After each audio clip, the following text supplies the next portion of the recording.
दोस्तों, आज की इस वीडियो में हम आपको बताएंगे 282 साल से कैद तालाब में लाल नागिन। वीडियो शुरू करने से पहले आपसे गुजारिश है कि इस वीडियो को लाइक जरूर करें और हमारे चैनल को सब्सक्राइब कर लें। तो चलिए वीडियो शुरू करते हैं। तालाब में आज भी कैद है लाल नागिन। तालाब से आवाज देकर लोगों को पास बुलाती है। कहते हैं जिसने भी लाल नागिन को देख लिया फिर वो कभी बोल नहीं पाया। यूपी के रामपुर गांव में 282 साल से लाल नागिन इस तालाब में अपने आशिक के साथ कैद है। इस गांव के लोग बताते हैं कि तालाब से कई बार उन्हें उस लाल नागिन के रोने की आवाजें आती हैं। कहते हैं जो भी उस लाल नागिन के बहकावे में आकर उस तालाब के पास चला जाता है तो फिर वो व्यक्ति कभी वापस नहीं लौट पाता। उसका क्या होता है किसी को कुछ नहीं पता। दोस्तों, दरअसल उस तालाब और लाल नागिन से जुड़ी एक बेहद दुख भरी दास्तान है, जिसके कारण ही वो लाल नागिन तालाब में आज भी 282 साल से कैद है। इस गांव के बड़े बुजुर्ग बताते हैं कि ये बात करीब 2.5 साल पहले की है। गांव में सुमन नाम की एक लड़की रहा करती थी अपने माँ बाप के साथ, और उसके 2 बड़े भाई भी थे। सुमन बहुत सुंदर थी, लेकिन सुमन के दोनों बड़े भाई बहुत झगड़ालू किस्म के थे। गांव के कमजोर लोगों को डराना धमकाना उनका शौक था। सुमन के बड़े भाइयों के कारण ही कोई भी गांव का लड़का उसे छेड़ना तो दूर, उसके पास से गुजरने से भी डरता था। सुमन अक्सर अपनी सहेलियों के साथ बकरी चराने पास के जंगल में जाया करती थी।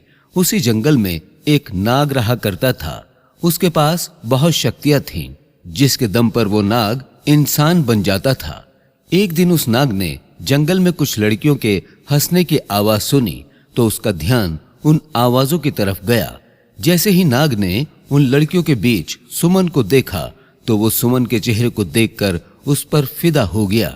उसे उसी समय सुमन से प्यार हो गया। जब भी सुमन सहेलियों के साथ जंगल में जाती तो वो नाग उसे निहारा करता था, लेकिन उसने कभी ये हिम्मत नहीं की कि वो सुमन के सामने आए। ऐसा करीब कई महीनों तक चला, लेकिन एक बार बहुत बारिश हुई, जिस वजह से सुमन जंगल नहीं जा पाई।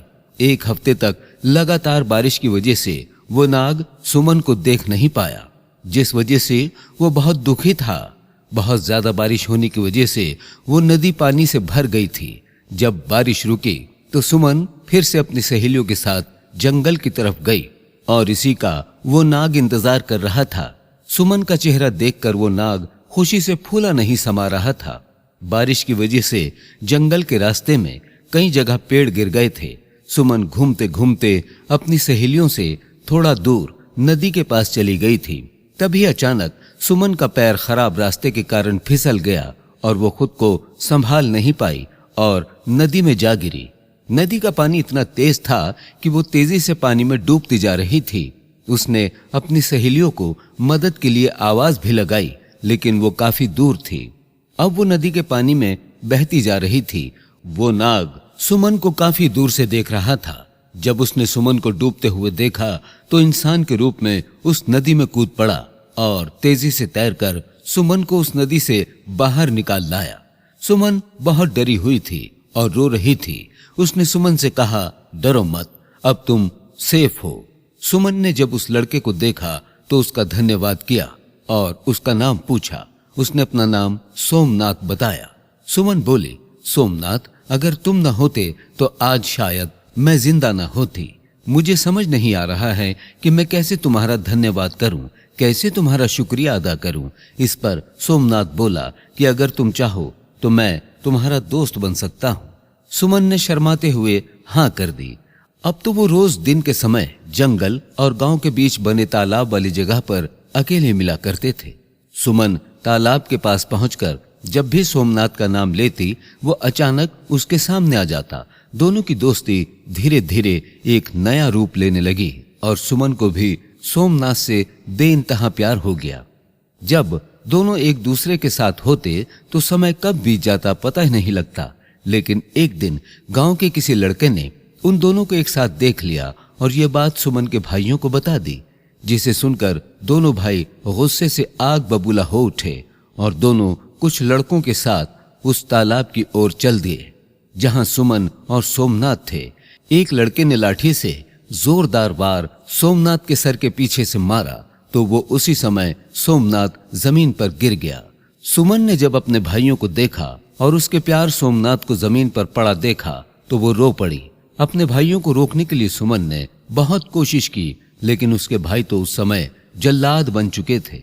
उन्होंने अपनी बहन को कसकर पकड़ लिया और सोमनाथ को तब तक लाठियों से पीटते रहे जब तक वो मर नहीं गया, और फिर उसे उसी तालाब में फेंक दिया।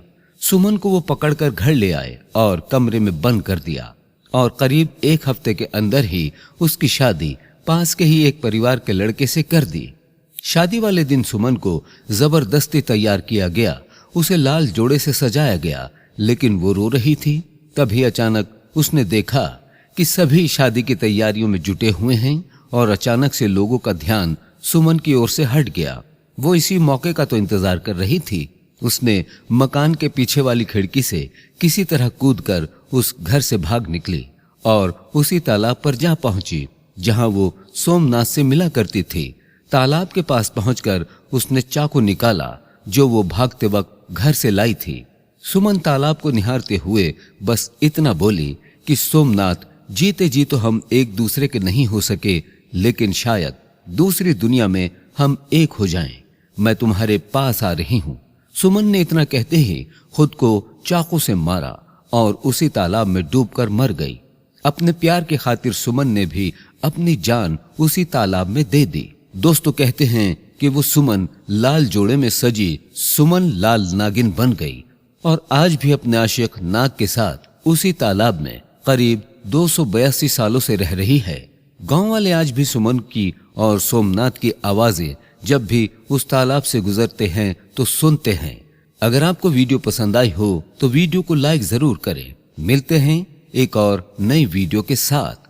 Bye bye.